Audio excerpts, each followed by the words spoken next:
L'endométriose est une maladie gynécologique très fréquente qui touche près de 10% des femmes, mais elle reste très peu connue.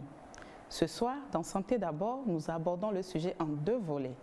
D'abord, mieux connaître la maladie, ses signes cliniques, ses causes et son traitement. Ensuite, nous vous ferons découvrir une association dénommée l'endométriose et nous, dont les membres sont engagés pour la cause des femmes souffrant de ce mal. Qu'est-ce que cette association fait concrètement sur le terrain et quels sont ses objectifs? Tout à l'heure, nous aurons les réponses avec nos deux invités. Bonsoir et bienvenue dans ce rendez-vous de la santé.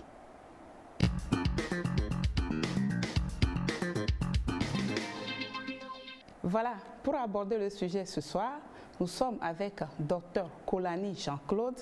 Il est médecin gynécologue. Docteur, bonsoir. Bonsoir Olive. Comment vous allez? Je vais bien. Bienvenue sur le plateau de Santé d'abord. Merci, c'est toujours un plaisir d'être ici. D'accord. Surtout que j'ai vu que le décor a changé. Ah, merci beaucoup, docteur. Alors, ce soir, nous allons parler d'un sujet typiquement féminin, l'endométriose, docteur. Qu'est-ce que c'est? Qu'est-ce que cette maladie? J'aime à dire que l'endométriose, pour faire simple, c'est la femme qui a ses règles ailleurs que dans l'utérus. Vous savez, quand ça se passe bien, tous les mois, l'intérieur de l'utérus se prépare tout comme pour contenir, obtenir ou accueillir une grossesse. Et il y a donc une fine membrane qui pousse sous l'effet des hormones. Okay. Cette membrane, qu'on dit tapisse l'intérieur de l'utérus, s'appelle endomètre. Et puis, quand tout se passe bien, qu'il y a grossesse, donc l'endomètre attrape la grossesse et permet à la grossesse d'évoluer. Mais quand il n'y a pas de grossesse, l'endomètre se rend compte de l'absence de bébé et se rend compte qu'il est devenu inutile. Et qu'est-ce qu'il fait? Il se détruit et tombe sous forme de menstruation, sous forme de règles. Et c'est ça, normalement, les règles sortent par en bas, sortent par le col et le vagin, s'extériorisent et on voit. Okay. Pour certaines femmes, on ne sait pas pourquoi, l'endomètre se retrouve ailleurs qu'à l'intérieur de l'utérus. Et quand il est ailleurs, il se comporte comme s'il était dans l'utérus. Il continue par être sensible aux hormones. Donc, au cours du cycle, il se développe, tout comme pour obtenir une grossesse. Et quand il n'y a pas de grossesse, il se désintègre et saigne.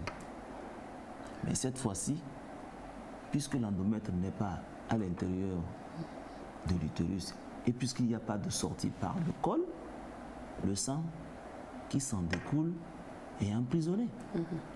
Et quelque part dans l'organisme. Ouais. L'organisme se rend compte que c'est quelque chose d'étrange, d'étranger. Et qu'est-ce qu'il fait? Chaque fois que notre organisme est en face d'une situation qu'il ne comprend pas, il réagit. Normalement. Il réagit et crée une situation qu'on appelle l'inflammation.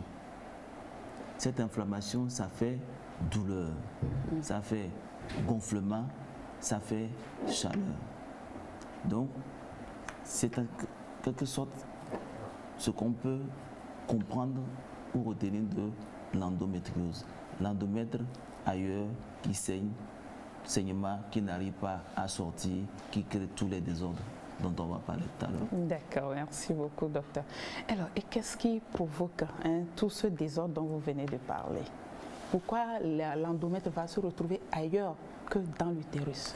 En réalité, si on veut être pragmatique, toutes les femmes devraient avoir l'endométriose.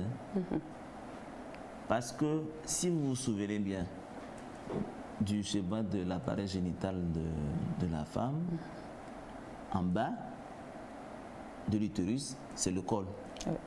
C'est l'orifice par lequel les règles sortent. Mais en haut, il y a ce qu'on appelle les trompes. C'est ces vertus par lesquelles le spermatozoïde monte. Donc c'est normalement ouvert. En période menstruelle, les règles, inévitablement, ont tendance à refluer vers les trompes et finalement, une petite quantité de règles tombe dans le ventre. Donc, contient des fragments d'endomètre. Maintenant, on ne sait pas pourquoi certaines femmes n'arrivent pas à éliminer l'endomètre qui s'est fixé. Sinon, en temps normal, il y a des cellules qu'on appelle des natural killers, des cellules tueuses, on va rentrer dans les détails, qui vont phagocyter, qui vont détruire ce fragment d'endomètre qui s'est perdu. Mais pour certaines femmes, et c'est là les facteurs génétiques, c'est là les facteurs immunitaires, pour certaines femmes qui peut-être ont des anomalies, elles n'arrivent pas à éliminer cet endomètre-là. Et comme j'ai dit tantôt, endomètre fixé ailleurs, il a tendance à faire la même chose. Sa destinée, c'est grandir avec les hormones, pardon. Et puis, s'il n'y a pas de grossesse, il produit des règles. Okay. C'est une maladie qu'on ne comprend pas bien, il faut dire la chose ainsi. Ce que je viens de développer comme cause n'explique pas toutes les autres formes d'endométriose, parce qu'il y a des formes que ce schéma-là d'explication ne permet pas de caser. Je ne vais pas parler de ça. Si nous en tenons à cette théorie-là, qui est donc la théorie la plus acceptée, on ne comprend pas pourquoi certaines femmes, c'est là qu'on dit que l'endométriose est une maladie énigmatique, mystérieuse. Ce n'est pas pour faire peur, ce n'est pas pour qu'il y ait du désespoir dans le cœur des patientes ou de ceux qui nous écoutent, mais c'est pour dire, vous l'avez annoncé tantôt dans votre introduction, que c'est une maladie méconnue, parce qu'on ne comprend pas encore bien. Parce qu'on ne comprend pas encore bien, on ne sait pas rapporter les signes de l'endométriose à l'endométriose. D'accord. Et alors, c'est un peu complexe, hein? Qu'est-ce qui est complexe? C'est la maladie qui est complexe. Oui, c'est la maladie qui est complexe. C'est la maladie qui est complexe. Et c'est vrai que dans la compréhension de la maladie, nous sommes encore en train de chercher. Est-ce qu'il y a des facteurs de risque, des facteurs qui peuvent favoriser cette endométriose-là? Oui. Alors, si on revient toujours à notre schéma d'explication du départ, il y a du sang, naturellement, inévitablement, qui retombe dans le ventre. Et en temps normal, l'endomètre, les petits fragments qui suivent le sang des règles devraient être détruits. Ouais. Les facteurs de risque, c'est si une femme a des problèmes génétiques qui font qu'elle n'arrive pas à éliminer ces petits fragments qui viennent s'implanter dans le ventre, si une femme a des facteurs immunitaires, des déficiences immunitaires qui font qu'elle n'arrive pas à éliminer l'endomètre, alors là, elle risque de développer l'endométriose. Chaque fois qu'une femme a tendance à trop saigner, trop abondamment, trop longuement, chaque fois qu'il y a, on va dire, trop de sang dans le ventre de la femme, elle risque d'avoir une endométriose. Maintenant, il y a des facteurs environnementaux. Aujourd'hui, on a identifié certains certaines substances toxiques, la dioxine, les phtalates, des pesticides. C'est plus facile à comprendre peut-être. Voilà, pesticides, c'est plus facile. Un dernier facteur de risque, c'est anciennement dit, aujourd'hui ce médicament n'existe pas. Ça s'appelait le Distilbène. Ce médicament induisait sur la mère qui portait son enfant des anomalies sur le fœtus. Et on a remarqué que des mères qui avaient pris ce médicament induisaient la survenue plus tard chez les enfants, ce qu'on appelle l'endométriose. On ne comprend pas encore assez. Justement, l'équipe de Santé d'abord nous a réservé une petite vidéo pour nous permettre de mieux comprendre ce que c'est que l'endométriose.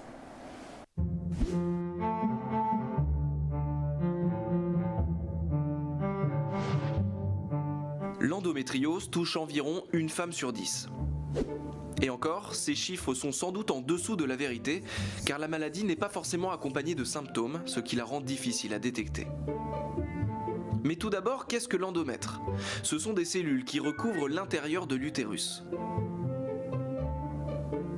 Sous l'influence des hormones, cette couche de tissu grossit en attente d'un embryon, puis décroît en l'absence d'embryon. Ce sont les règles. Ce qui crée les conditions d'une endométriose, c'est en fait quand certaines de ces cellules parviennent à sortir de l'utérus, elles peuvent alors s'accrocher à d'autres organes. Or, ces cellules ont les mêmes caractéristiques que l'endomètre et elles répondent au rythme hormonal pendant les cycles menstruels. Conséquence, elles se développent, se congestionnent, puis saignent, ce qui irrite les tissus alentours. Ces cellules créent finalement des lésions et même des kystes sur ces zones. Dans un dossier réalisé en 2013, l'INSERM explique que les endroits les plus touchés sont les ovaires, les ligaments utérosacrés, le rectum, la vessie et le vagin. Plusieurs organes peuvent être touchés à la fois chez une même patiente. Pour les femmes touchées par l'endométriose, cela peut provoquer des douleurs très violentes dans certains cas, pouvant aussi apparaître pendant des rapports sexuels, pendant la miction et pendant la défécation. Dans des cas beaucoup plus rares, les cellules peuvent même migrer plus loin encore, dans les poumons et même au cerveau. Mais les douleurs ne sont pas provoquées uniquement par ces cellules à l'extérieur de l'utérus. C'est ce que les médecins ont détecté au cours des dernières années. L'endométriose est à la fois extra-utérine, avec ses tissus échappés, entre guillemets, mais elle se joue aussi dans l'utérus même. Car à cause de la maladie, ces muscles vont se contracter de manière anarchique, ce qui pendant les règles peut même perturber l'écoulement du sang. Tous ces effets sur le corps peuvent alors provoquer l'infertilité. La maladie provoque un état inflammatoire chronique dans le bassin et entraîne aussi des adhérences entre les organes, par exemple ici entre l'utérus et le rectum. Elle peut faire apparaître des kystes sur les ovaires. Tout cela peut perturber les mécanismes de fécondation. Pour les patientes, deux solutions se présentent alors. Un traitement médicamenteux qui va par exemple empêcher les règles ou une opération pour supprimer les kystes, les adhérences. Malheureusement, cette maladie est souvent sous-estimée, diagnostiquée tardivement. Il faut environ 6 voire 7 ans d'attente pour les patientes.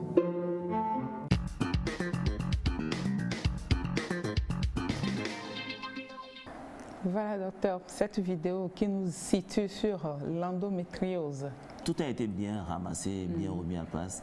Et je voudrais dire que les effectifs de 1 à 2% ou 20%, c'est ça, on dit, sont certainement et sûrement sous-évalués. Parce que, comme on a dit, il y a des patientes qui ne sont pas symptomatiques. Et on pense même que dans certaines sous-populations, des femmes qui ont mal et qui n'ont pas d'enfants, les chiffres vont jusqu'à une femme sur 2. C'est-à-dire 50% des femmes dans ce groupe, cette groupe de population, peuvent être victimes d'endométriose. C'est pour dire que ce n'est pas une maladie aussi rare que ça. C'est pour dire que c'est peut-être une maladie que nous ne savons pas reconnaître. Et c'est bien la raison pour laquelle nous sommes ici ouais. sur ce plateau. C'est pour dire que l'endométriose, quand on entend même le mot, le nom, on a envie de dire, mais qu'est-ce que c'est encore quoi ça? C'est pas une histoire de blanc, ça fait trop bling joli, c'est quoi ça? Non mais ce n'est pas une invention, ce n'est pas une vue de l'esprit. Et comme on vous l'a expliqué, toutes les femmes ont des règles. Ouais. Et donc, elles ont, pour certaines, un risque d'avoir l'endométriose. Donc, l'endométriose existe et nous en rencontrons des patientes. C'est même pour cette raison que nous avons suggéré à certaines de nos patientes de créer une association pour nous aider à en parler. Et c'est cette association que vous avez dû retrouver pour inviter sur ce plateau. Madame Nadège, comment venez-vous en aide à toutes ces femmes qui souffrent de l'endométriose comme vous? Le premier point sur lequel nous les aidons, je l'ai dit tantôt, c'est par l'écoute. Le fait de se sentir en famille, de se sentir comprise. Ensuite, on essaye de les orienter vers un médecin qui pourrait les suivre.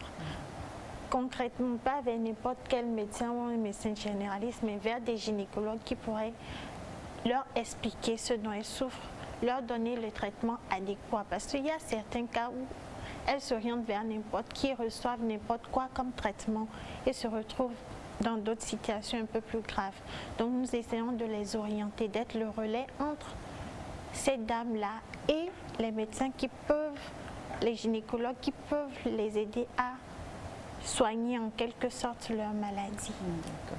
Le docteur avait déjà amorcé les défis, les attentes au niveau des médecins pour le traitement, un meilleur traitement de l'endométriose. Et vous, en tant que président de l'association, quelles sont vos attentes aujourd'hui? On attend d'abord que cette maladie soit reconnue. Ils ont lancé dernièrement les calendriers pour les journées des maladies autres, mais vous n'allez voir nulle part dedans la journée pour l'endométriose. Il faudrait qu'on reconnaisse cette maladie-là pour toutes celles qui en souffrent, qu'on reconnaisse et qu'on forme plus nos médecins, qu'ils soient plus à l'écoute. Parce que s'ils ne sont pas formés, ils vont voir, mais ils ne sauront pas ce que c'est. Le docteur l'a dit tantôt, ils ont besoin d'être formés. Et pour cela, ils ont besoin d'argent, parce que se faire former, ce n'est pas facile. Ils ont besoin qu'on les appuie, qu'on les forme pour qu'ils puissent nous aider réellement. On a besoin de beaucoup plus de recherche par rapport à l'endométriose. Et pour finir, que les parents comprennent que ce n'est pas faire le bébé, ce n'est pas être folle ou inventer des situations, mais c'est des douleurs qui sont réelles. Merci beaucoup, Madame Nadège. Les parents sont là, ils sont à l'écoute et on vous souhaite aussi bon vent. On est sûr que vous va vous porter plus haut pour la bonne cause, sinon pour la cause de toutes ces femmes qui souffrent de l'endométriose. Merci. Docteur, voilà, nous sommes à la fin de l'émission de ce soir. Quel message avez-vous? Un dernier message à l'endroit de toutes ces femmes qui souffrent d'endométriose. C'est de ne pas désespérer. De ne pas désespérer parce que, quoi qu'on dise, il y a quand même une façon de trouver un certain répit par rapport aux douleurs qu'on a. Il y a beaucoup de traitements, des traitements qu'on peut associer et la prise en charge psychologique qu'il ne faut jamais négliger. Il y a d'autres alternatives aussi de traitement, le yoga, les méthodes de Mama, l'acupuncture, tout ça qu'il faut savoir. C'est nous les médecins, nous devons savoir intégrer tout ceci. Parce que quand elle rentre dans nos bureaux et qu'on ne prescrit que, et après on se rend compte qu'elle revient, il faut savoir diversifier ces traitements. Et pour celles qui n'ont pas d'enfants, aujourd'hui il y a beaucoup de moyens, beaucoup de techniques qu'on peut utiliser pour leur permettre d'avoir des enfants. Ce n'est pas aussi fini. Je voudrais aussi dire par rapport à nous les médecins, les gynécologues en particulier, que nous avons malheureusement dans le passé suivi des patientes, observé, les regarder jusqu'à ce qu'elles ne finissent leur vie génitale sans avoir eu des enfants. Tout simplement parce que l'endométriose était là. Mais ça ne suffisait pas pour échapper à ce verdict-là final. Il aurait fallu peut-être à un moment donné penser préserver le capital des ovaires. C'est ce qu'on appelle la préservation de la fertilité. Il faut maintenant commencer par le penser et c'est possible déjà à Lomé. Dernière phase que j'aime dire, c'est qu'on ne trouve que ce que l'on cherche. On ne cherche que ce que l'on connaît, on ne connaît que ce que l'on comprend. Je crois que c'est aussi le lieu d'inviter les conjoints, les maris à mieux comprendre aussi leurs femmes. Les femmes qui souffrent d'endométriose. Tout à fait. Merci beaucoup, docteur. Voilà, nous sommes arrivés à la fin de Santé d'abord de ce soir. Et je rappelle que nous étions avec docteur Jean-Claude Akolani.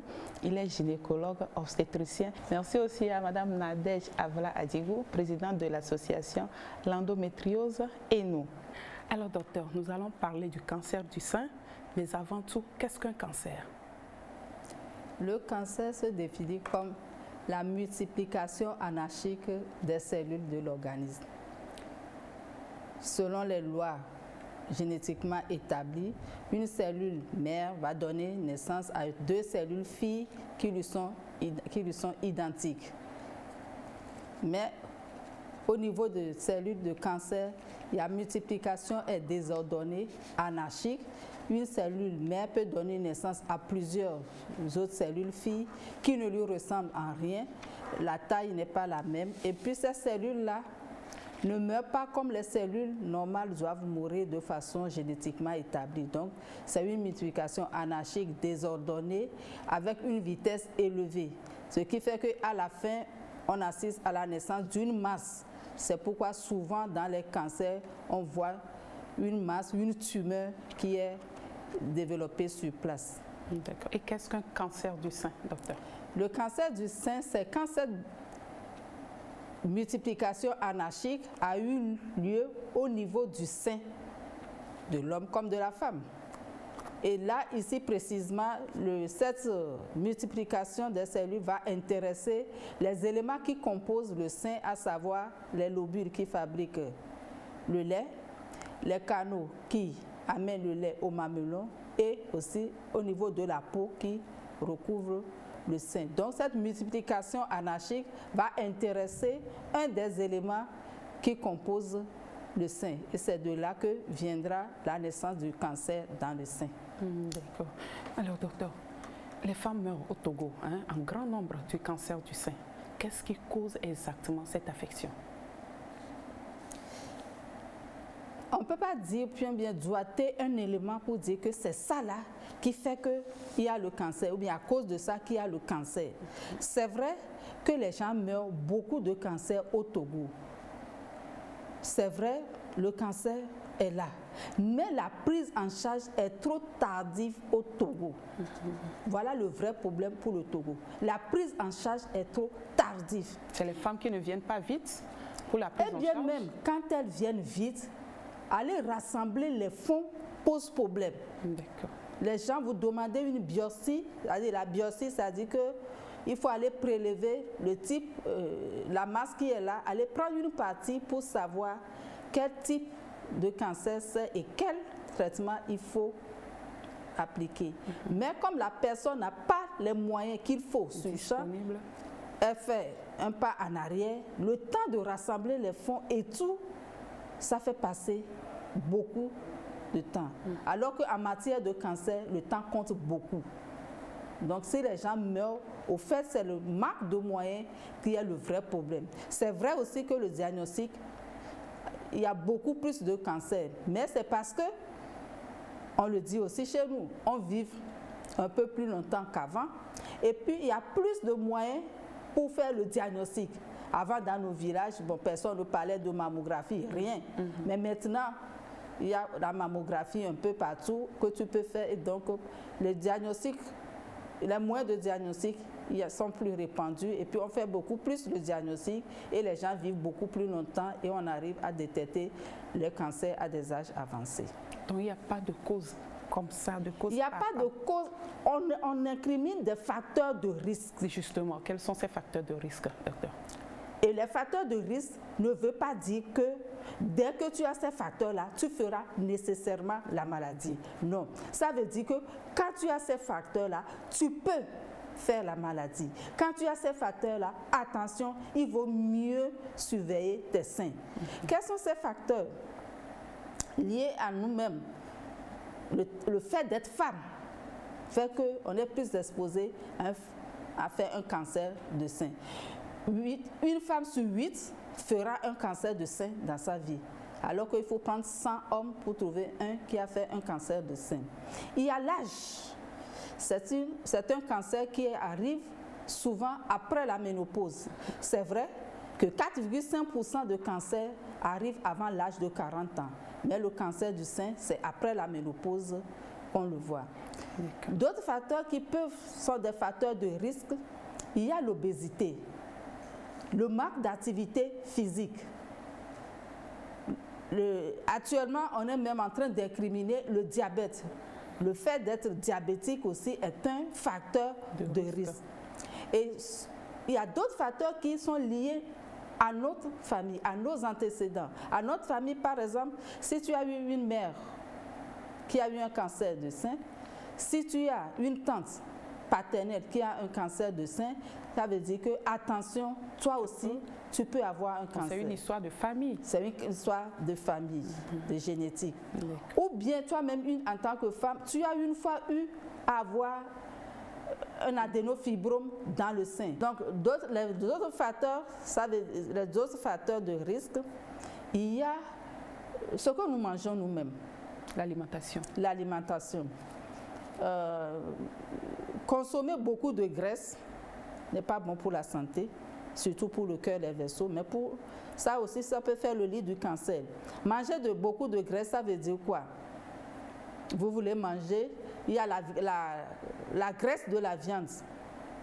La graisse de la viande, surtout quand vous prenez la peau, même si c'est le poulet, la peau, en dessous de la peau, il y a beaucoup de graisse. Nous l'appelons la graisse sous-cutanée. Il y a beaucoup de graisse et certains aiment manger la peau des animaux. Donc ça, ils consomment indirectement beaucoup de graisse sans le savoir. Et nous-mêmes, dans nos traditions culinaires, nous ajoutons beaucoup de graisse. Quand je prépare la sauce de gombo, j'ajoute beaucoup de graisse. À des mets, j'ajoute beaucoup de graisse et beaucoup d'huile. Et d'autres aiment vraiment que ce soit de l'huile assez abondante. Mais ça, ce sont des éléments qui sont nuisibles pour notre santé. Il y a aussi la consommation d'alcool. Dirait-on, les femmes ne consomment pas d'alcool, mais il y en a qui en consomment. Et donc, ça aussi, ce sont des facteurs de risque. D'accord. Le cancer du sein est un réel problème de santé chez nous au Togo. Quelle est l'incidence de la maladie et quelles sont les actions menées par l'État et ses partenaires pour venir à bout de la maladie? Docteur Solange Adani-Ife apporte quelques éléments de réponse. Le cancer du sein est le premier cancer chez la femme au Togo en termes de fréquence, avec environ 1000 cas diagnostiqués chaque année. C'est le premier cancer de façon globale, lorsqu'on prend aussi bien les hommes que les femmes.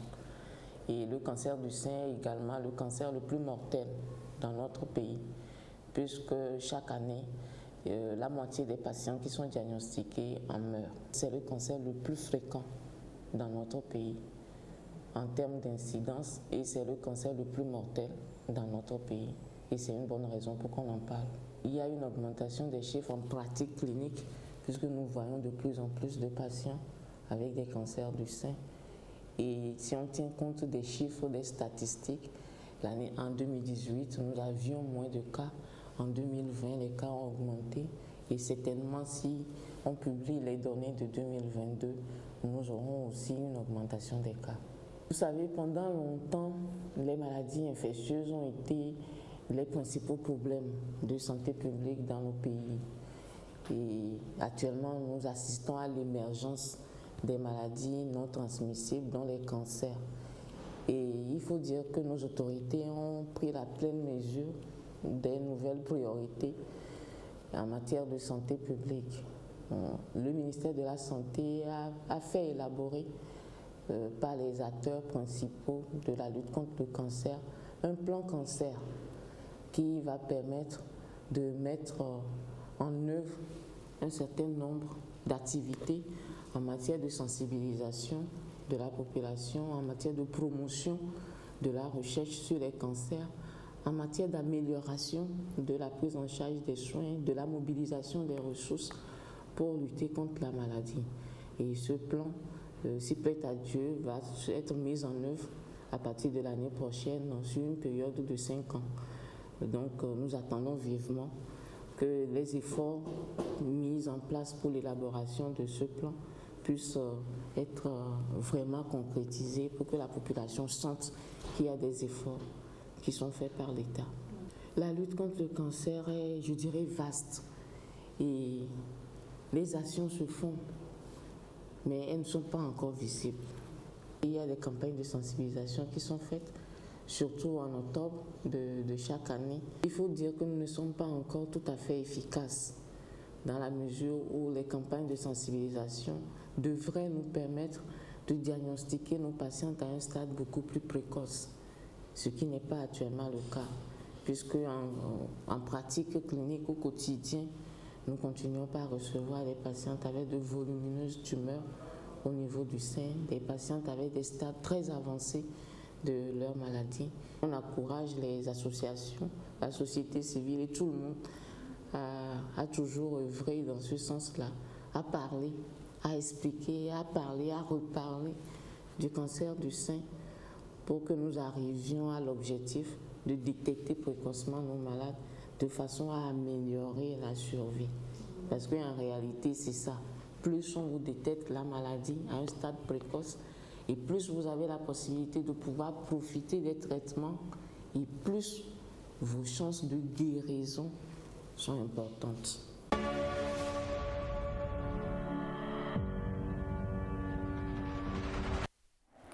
Alors, docteur, nous sommes de retour sur ce plateau.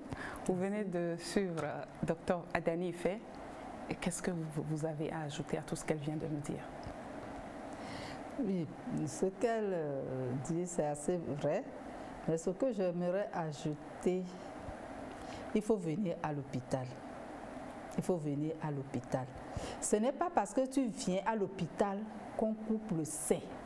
C'est parce que tu es venu tard à l'hôpital.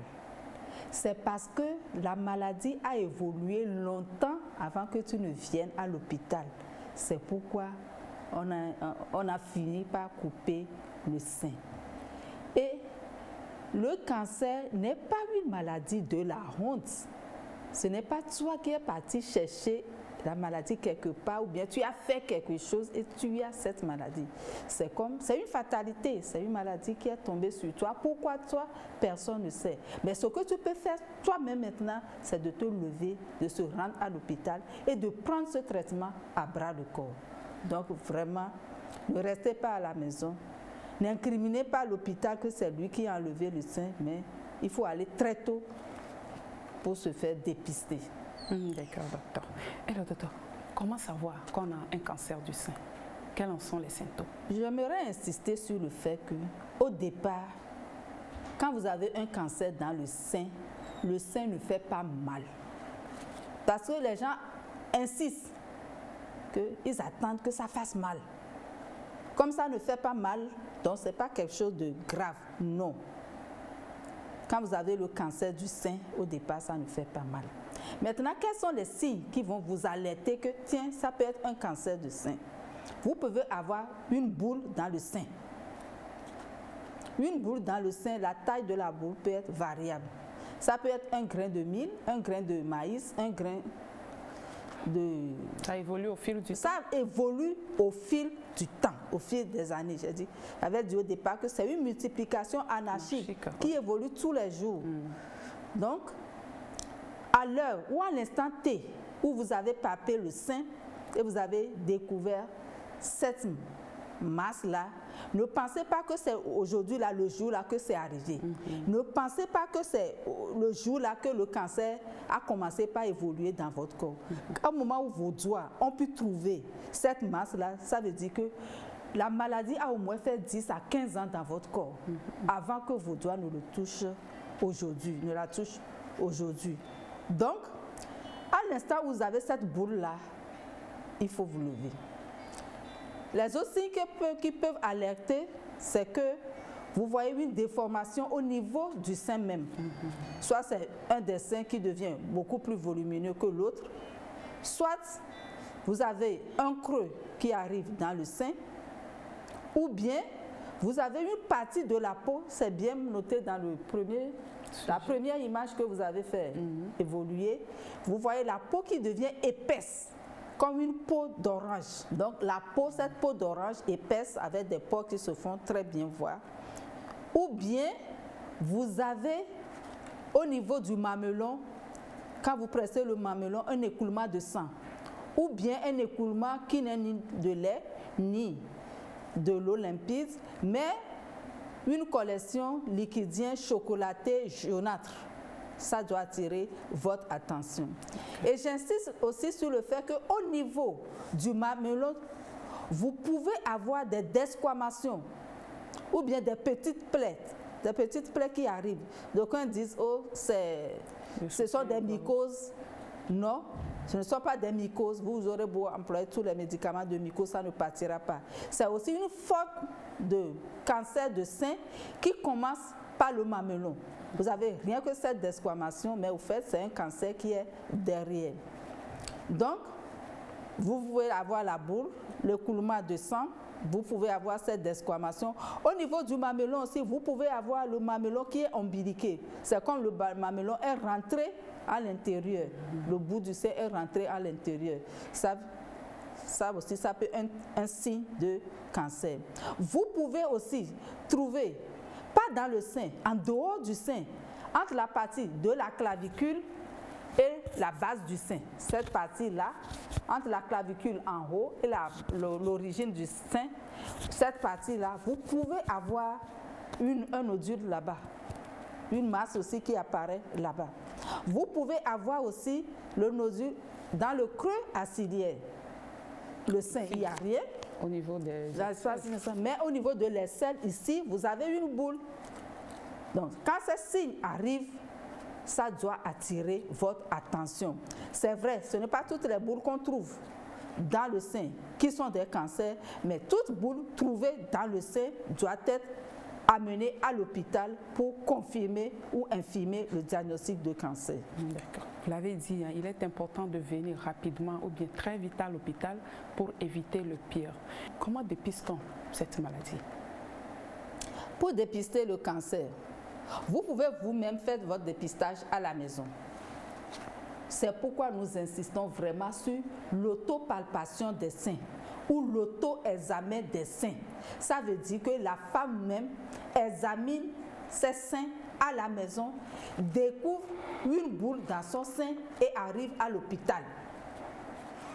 Et là, à l'hôpital, on peut confirmer ou infirmer.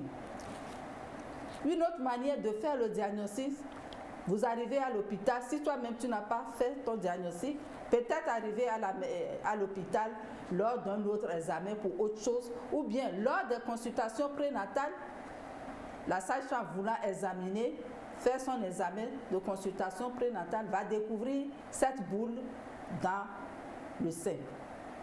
Ou bien, lors d'une mammographie, pour ceux qui ont l'habitude, surtout dans certains services où on fait le bilan au personnel, lors de ces bilans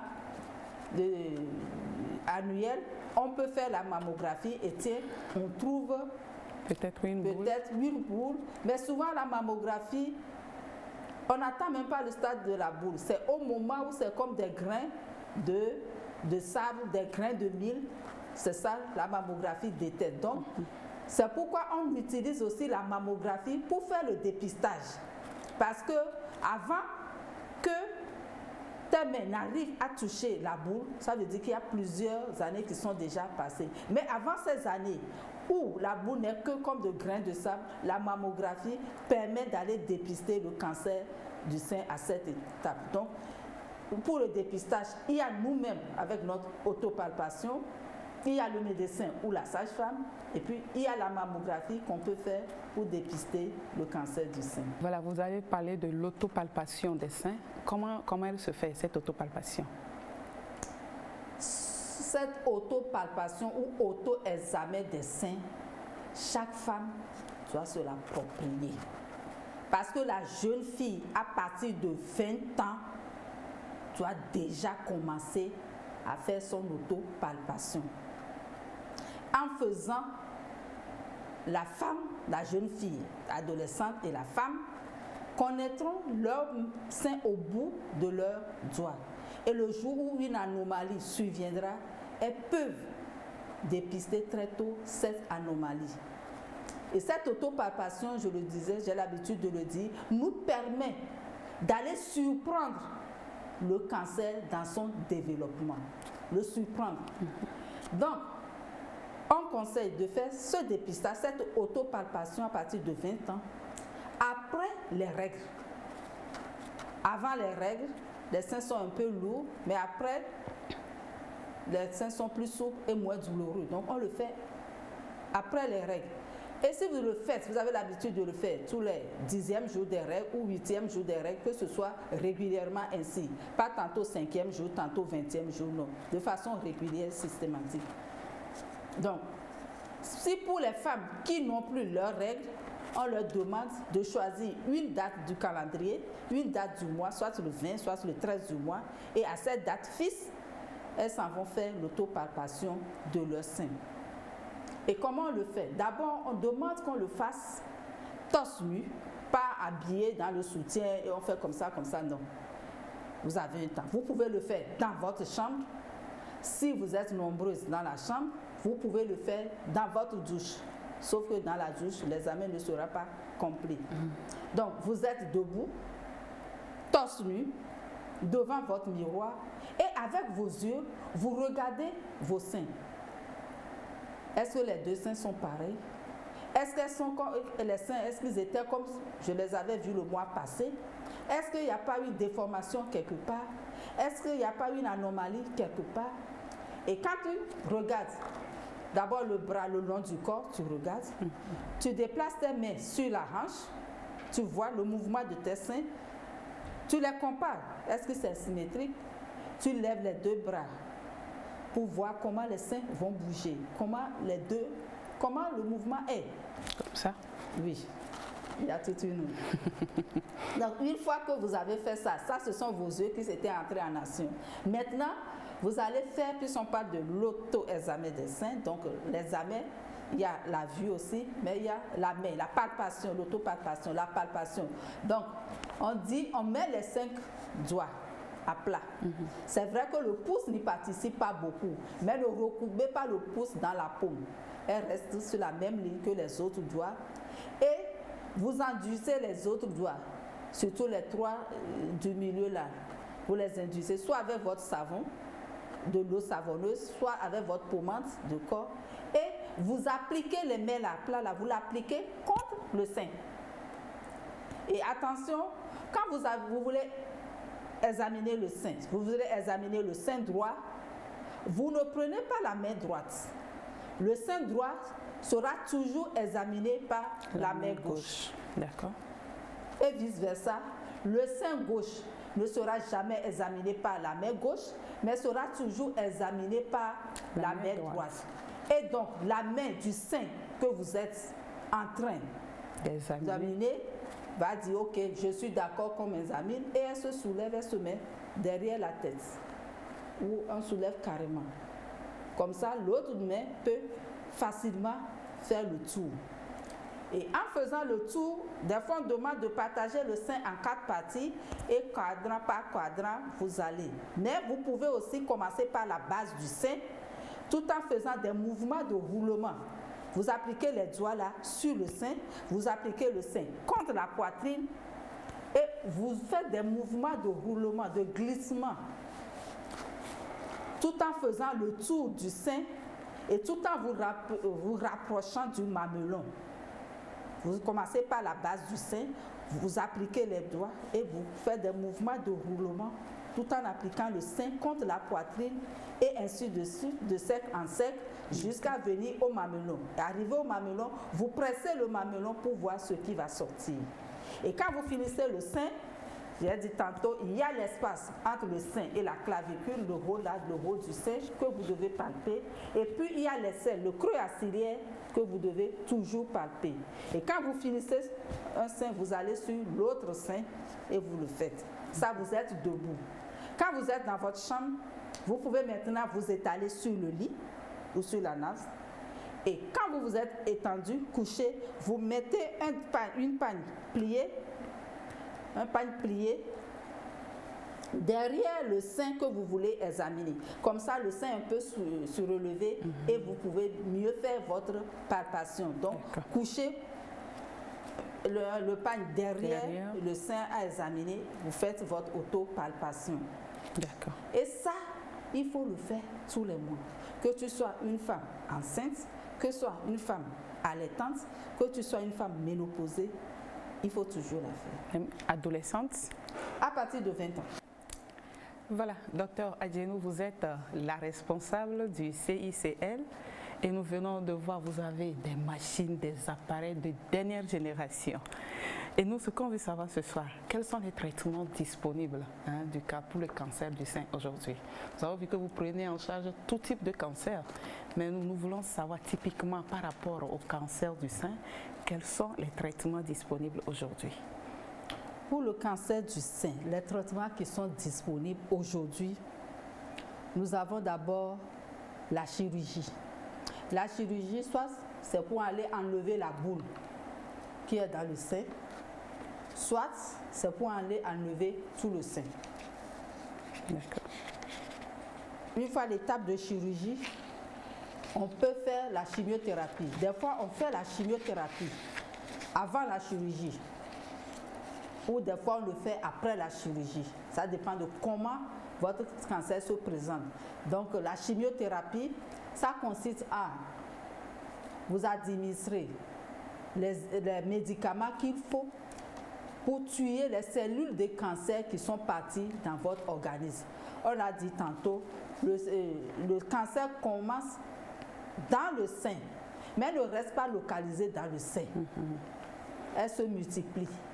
Elle passe partout dans l'organisme et elle va aller même se loger sur d'autres organes qui n'ont rien à voir avec le sein. Par exemple, elle va aller se loger dans le foie, dans les os, dans le cerveau, dans le poumon, alors que l'origine n'est que le sein. Donc, on vous donne la chimiothérapie pour aller tuer ces cellules-là qui sont parties dans l'organisme. Et ensuite, on fera la radiothérapie. La radiothérapie, c'est des irradiations, des rayons qu'on envoie dans le sein, sur le site où il y a eu le cancer, pour détruire les cellules de cancer qui sont encore dans le site. Et une fois que les cellules-là sont tuées, il y a un autre type de traitement qu'on va vous donner pour entretenir votre guérison. Donc, au jour d'aujourd'hui, tous les types de traitements qu'il faut sont disposés à l'ONU. Personne ne doit plus maintenant traverser une frontière, changer de langue, changer de monnaie, aller rester dans un hôtel, chez tel ami qu'on ne connaît jamais, chez tel parent qu'on n'a jamais visité. Personne, aucun Togolais, par la grâce de Dieu, ne fera plus ça. On voit, quand vous êtes au centre, on voit des centres des émigrants aller faire leur radiothérapie. On l'a dit, 5 à 10 minutes, c'est fini. Ils reprennent leurs émigrants et s'en vont. D'autres quittent le boulot, viennent faire leur séance de radiothérapie et retournent à leur travail. Donc, au jour d'aujourd'hui, il y a des chirurgiens, il y a des oncologues, il y a des radiothérapeutes au Togo, il y a des gynécos, des oncologues et toute la prise en charge se fait au Togo. Nous voulons vraiment savoir ce soir sur la balnéothérapie. Nous sommes sûrs que vous avez beaucoup d'informations pour nous. Bon, effectivement, nous pouvons facilement parler sur cette thématique. D'accord. Mais avant de revenir sur la balnéothérapie, dites-nous, c'est quoi l'aquagym? L'aquagym, c'est la réalisation d'activités physiques dans l'eau. Donc forcément, c'est une étendue d'eau bien aménagée et sécurisée surtout, comme une piscine. Ouais, donc c'est tout ce que on peut faire sur un terrain comme sport, mais dans l'eau. Et c'est quoi exactement la balnéothérapie? Et la balnéothérapie, c'est l'application de cette aquagym, cette gymnastique-là, pour traiter les affections médicales. Toutes les affections médicales? C'est les affections médicales que le kiné pourra gérer, traiter à l'hôpital. Souvent dans la prise en charge kiné, il y a une partie que le médecin traite. Et arrivé à un moment, il envoie le patient au kinésithérapeute. Le kinésithérapeute prendra en charge le patient à l'hôpital. Mais dans cette prise en charge peut aussi être effectuée dans l'eau. Il faut obligatoirement un bain, une immersion. Du coup, elle doit être pratiquée dans une étendue d'eau, comme une piscine, une bordure de mer bien aménagée surtout, parce que quand on parle de l'eau, c'est bien vrai que l'eau c'est la vie, mais tout dépend de la quantité de l'eau. Donc il faut que l'étendue d'eau soit bien aménagée, surtout sécurisée. Alors dites-nous, Monsieur Claude, tout le monde peut faire la balnéothérapie? Bon, la balnéothérapie, c'est un volet de la kinésithérapie. Du coup, c'est le kiné qui a habilité à pratiquer une séance de balnéothérapie. Parce que la balnéothérapie, c'est aussi la rééducation. En fait, c'est un jeu de mots. C'est la rééducation fonctionnelle dans l'eau qui est la balnéothérapie. Donc, du coup, c'est le kiné qui a habilité à diriger une séance de balnéothérapie. D'accord. Dans les images que vous allez voir, des séances de balnéothérapie vous renseignent davantage sur cette technique de rééducation. Elle se fait de façon douce et dans l'eau. Regardez ces images et nous nous retrouvons juste après.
Monsieur Claude, nous sommes de retour sur ce plateau. Vous avez suivi avec moi quelques séances de balnéothérapie. Est-ce que vous pouvez nous expliquer un peu ce que tout cela signifie? Quelles sont les pathologies qui sont prises en charge dans ces différentes images? Ok. Comme on l'avait dit tantôt, c'est la rééducation fonctionnelle, mais en piscine. Donc, où toutes les pathologies que le kiné peut gérer à l'hôpital, il peut les transférer dans l'eau. Donc, au lieu de choisir la salle de rééducation, il peut décider de prendre en charge ce patient dans l'eau. Et nous recevons beaucoup plus dans l'eau les cas d'obésité et des problèmes liés à la dégénérescence de la colonne vertébrale. Bon, sur les images, vous avez vu qu'il y a 2-3 personnes qui étaient en surcharge, qui étaient en surpoids. Alors, le milieu aquatique est un milieu qui regorge beaucoup d'avantages, surtout dans la prise en charge de l'obésité ou du surpoids. C'est bien vrai qu'il y a des origines génétiques, mais la majorité des cas, l'obésité est due à un déséquilibre entre un apport énergétique et la dépense. Ça veut dire que la personne prend beaucoup plus d'énergie, mais bouge peu. Alors, lorsque nous accueillons ce genre de patients dans l'eau, l'objectif, c'est de les amener à dépenser le maximum de leurs calories. De ce fait, c'est du sport. Maintenant, le fait que l'eau est plus indiquée, ceux qui sont en surpoids ont souvent du mal à faire les mouvements. Vous imaginez un monsieur qui a 120 kg, il sait que courir va lui permettre de brûler les calories et perdre du poids. Mais il aura du mal à courir sur 100 mètres, 200 mètres. Voilà. Mais dans l'eau, il y a une force que nous appelons la poussée d'Archimède. Ouais. Donc c'est une force qui permet de diminuer, voire annuler le poids de la personne qui est en surpoids. Du coup, tous les mouvements qui lui sont impossibles ou bien difficiles à être exécutés au sol, il va se retrouver en train de les faire facilement dans l'eau. Du coup, vous allez voir cette personne de 120 kg courir dans l'eau, sauter dans l'eau, faire les abdominaux, faire toutes sortes de mouvements qu'il ne pourra pas faire au sol. Mais au même moment, le fait que le poids a diminué, il ne sent pas l'effort qu'il fait. Du coup, il pourra facilement se débattre comme il veut, au maximum possible, pour pouvoir utiliser le maximum de ses calories. Et c'est ce qui va se traduire progressivement par la perte du poids. Il y a aussi la pathologie liée à la dégénérescence de la colonne vertébrale. Tous les jours, nous bougeons, nous marchons, nous faisons des activités.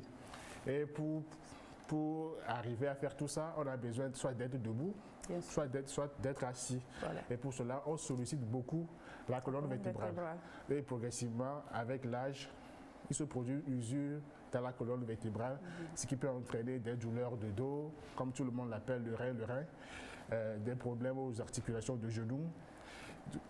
Lorsque nous recevons ces genres de patients, que nous les amenons dans l'eau, ce qui les amène souvent à consulter, c'est la douleur. Soit la personne a mal au dos, ou elle a mal aux deux genoux, ou à un genou. Premier objectif, c'est de diminuer la douleur. Alors, lorsque nous immergeons le patient, vous allez voir même la démarche avec laquelle il vient vers vous, c'est titubant. Ça montre que le patient, il a mal au dos, ou il a mal au genou. Mais vous allez voir le fait qu'il se produit une diminution du poids de la personne, cette personne va marcher facilement dans l'eau. Quel est votre dernier message à l'endroit de ceux qui nous regardent ce soir? Ok. Aux téléspectateurs de bouger, parce que la vie, c'est le mouvement. Faire du sport, s'entretenir physiquement, mais le faire dans l'eau associe aussi aux bienfaits du sport déjà connus, les bienfaits de l'eau. Faire du sport, c'est bien, mais le faire dans l'eau, c'est encore mieux, n'est-ce pas? Voilà. Nous recevons ce soir le professeur Vincent Pichet. Il est le coordonnateur du Conseil national de lutte contre le sida et les IST. Professeur, bonsoir. Bonsoir, Madame Théorie. Comment vous allez? Très bien, et vous? Ben, écoutez, c'est un plaisir de vous avoir sur ce plateau. Merci, c'est le plaisir est pour moi. Merci vraiment de nous honorer de votre présence. Alors, dites-nous, professeur, aujourd'hui, quelle est la situation de la maladie au Togo? Merci beaucoup. En 2021, la prévalence estimée au niveau national est à 1,9%, ce qui fait qu'on a à peu près 105 000 PEVIH au niveau national. Mais il est très important de noter surtout les tendances évolutives. Et je pense que l'ONU-SIDA a fixé les tendances après 2010. Donc de 2010 à 2021, il y a quand même une tendance à la baisse des nouvelles infections. Donc le pays a réussi à peu près 55% de réduction des nouvelles infections. Et il y a aussi une tendance à la réduction des décès grâce aux antirétroviraux. Et actuellement, entre 2010 et 2021, il y a près de 58% de diminution des décès liés au sida dans notre pays. D'accord. Alors nous abordons le premier sujet de ce soir. Désiré Aloy a tendu son micro à quelques citoyens de la ville de Sokone. Que savent-ils du sida ou quelles sont les informations qu'ils ont sur le VIH suivant les réponses? Le sida, comme vous le savez, c'est une maladie très dangereuse. Depuis des temps jusqu'à aujourd'hui, elle continue toujours pas à faire son ravage. Mais je pense que les gens continuent pas à ignorer cette maladie, mais pourtant elle est belle là, et elle existe, elle continue de faire son mal dans le monde entier quand même. Sida ouais, Togoda, quoi. Mais kubana wajaki de moyenne, boyu bana se, boyu bafoze kena bebeze beladedi, kudoko foze, mais kubakwe kenera adedede. Mais bajak de pour dîner bodo bela kalime chuko mais que teta ko jo da zolo se kubana babeze balada kide kunkare Certains jeunes pensent que le sida est une maladie inventée pour décourager les amoureux. Mais le sida est une triste réalité. Moi, je pense que si quelqu'un pense que la maladie n'existe pas toujours, la personne est un danger pour la population. Certaines vont aux aventures. Quand ils arrivent là-bas, c'est pour la prostitution. La personne quitte ici pour aller travailler, mais arriver à sa grande surprise, c'est la prostitution. Bon, de son retour au pays, la personne ne s'est pas encore dépistée pour voir si la personne a la maladie ou pas. Maintenant, bon, il prend contact avec ceux de l'intérieur et voilà, bon, la personne, si la personne ne sait pas protéger, la personne peut prendre la maladie facilement. Pour le traitement du sida, je sais qu'il y a des ARV qu'on donne aux patients déjà infectés. La maladie là, bon, le Togo a lutté pour le sida. Maintenant, je vois que c'est mieux. Pourquoi je dis ça? Parce qu'il y a des médicaments. Notre gouvernement, fort et choisi a lutté pour le sida. Maintenant, je vois que c'est mieux. Les étrangers viennent, il faut qu'on fasse se méfier de eux, quoi. Parce que, je ne sais pas, il peut être malade. Il vient, bon, à cause de son argent, tu le poursuis en même temps. S'il a une maladie, il peut te contaminer. Sida, depuis fort longtemps, on nous a dit et nous le savons bel et bien que c'est une pandémie, bien sûr, qui est causée par un virus donc, et qui se transmet donc, de mère à l'enfant par les rapports sexuels, par le contact des objets souillés comme le sang. Le sida existe vraiment. Pendant l'arrivée de Corona, les gens ont oublié que le sida existe. Mais je tiens à rappeler les gens que le sida existe vraiment. Le VIH-Sida, c'est une maladie infectieuse. Et c'est une maladie vraiment à se méfier avec. C'est transmissible. C'est une maladie vraiment, il faut se méfier avec. Ça fait beaucoup de ravages. Et quand Corona est arrivé, les gens ont oublié carrément cette maladie. Alors que c'est grave, c'est très important, il ne faut pas oublier. Sur la route internationale, partout, Burkina, Niger, Mali, tout. Bon, le sida, nous on a oublié le sida. C'est avant qu'on connaisse que le sida est là, mais c'est Corona qu'on attend maintenant.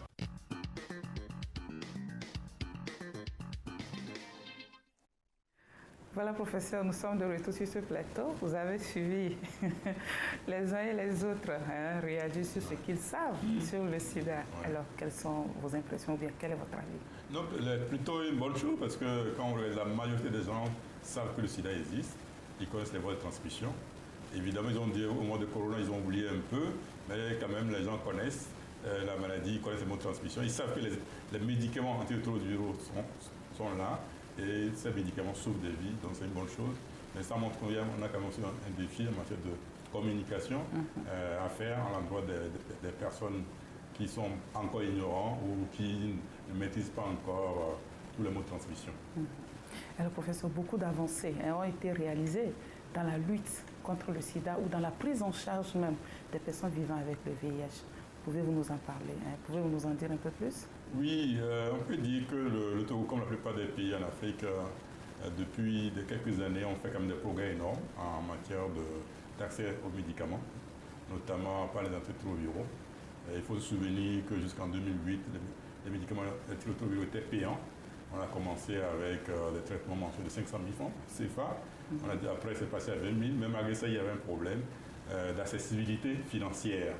Et je pense que le gouvernement a pris une décision salutaire. En 2008, les ARV ont été rendus gratuits au Togo. Et ça a permis de booster la sécurité financière. Et à la fin de l'année dernière, il y a plus de 81 000 personnes vivant avec le VIH au Togo sont sous traitement antirétroviraux. Et ça, c'est un progrès énorme parce qu'on estime à 105 000 PEVIH. Sur les 105 000 PEVIH, il y a 85 000, ce qui équivaut à un taux de couverture de pratiquement 16-17%. Ce qui est un peu au-dessus de la moyenne mondiale, parce qu'au niveau mondial, il y a 38 000 à peu près de PEVIH et 28 000 sont sous l'ARV. Et donc on est dans la bonne dynamique. C'est l'occasion pour rendre un hommage à nos gouvernants qui ont pris la mesure du problème et aussi à tous les acteurs de lutte contre le sida qui sont dans la sensibilisation, dans la prise en charge, le soutien communautaire. Et ça a permis d'offrir des services de qualité à la population. Et surtout, ce qu'il faut dire aussi, c'est que ces médicaments sauvent des vies. Ça sauve des vies. Et en milieu hospitalier, on ne voit plus des cas de sida grave comme on les voit habituellement par le passé. Donc c'est vraiment un point important. Et aussi l'accès aux ARV aussi, si la femme enceinte aussi a permis de réduire le taux de transmission de la mère à l'enfant, comme l'a dit précisément des interventions à ce corps sur le micro-trottoir. Alors professeur, est-ce que vous rencontrez quand même des problèmes dans la prise en charge de vos patients? Oui, il y a des problèmes. Évidemment, le VIH-Sida, c'est une maladie chronique. C'est une maladie un peu stigmatisante, c'est-à-dire les gens se cachent encore pour prendre des médicaments. Et actuellement, l'un des problèmes qu'on observe sur le terrain, c'est le problème de perte de vue. Il y a certains malades qu'on ne retrouve plus dans les centres de santé, qui ne viennent plus. Et c'est un gros problème pour nous parce qu'il faut assurer la continuité de traitement, s'assurer que les médicaments sont bien pris et qu'on arrive à supprimer la charge virale. Parce que supprimer la charge virale montre que le médicament marche. Et donc c'est l'un des problèmes importants sur le terrain actuellement, c'est le problème de perte de vue. Et l'une des causes de cette perte de vue, c'est parfois le problème de stigmatisation et de discrimination qui font que les malades parfois se cachent pour prendre des médicaments, ils n'ont pas envie d'aller dans le centre de santé parce qu'ils ont peur qu'on découvre la séropositivité. Donc c'est les deux problèmes majeurs sur le terrain en matière de prise en charge des ARV qui sont actuellement gratuits. Aujourd'hui, le sida, c'est une maladie comme toute autre. Il y a des maladies même bien plus graves que le sida. On ne devait plus en avoir honte normalement. Oui, malheureusement, vous savez que le sida, malheureusement, est un peu connoté. Le fait que dans nos milieux, le sida soit majoritairement sexuellement transmis fait que socialement et sur le plan communautaire, la perception des gens qui sont affectés, c'est un peu connoté négativement parce que les gens pensent que ils ont des problèmes de stigmatisation, de discrimination et même les gens même s'auto-stigmatisent. Pour protéger, c'est ce qu'on appelle la stratégie ABCD. AB, c'est les jeunes doivent s'abstenir. Il ne faut pas pressé d'avoir un processus, on peut s'abstenir, les communautés. Je vais aussi insister, on insiste maintenant aussi sur la prévention familiale. C'est-à-dire qu'il faut que les familles, les parents puissent discuter de la problématique de santé sexuelle avec les enfants à la maison. C'est fini pour Santé d'abord de ce soir. On se retrouve le mardi prochain pour un nouveau thème santé.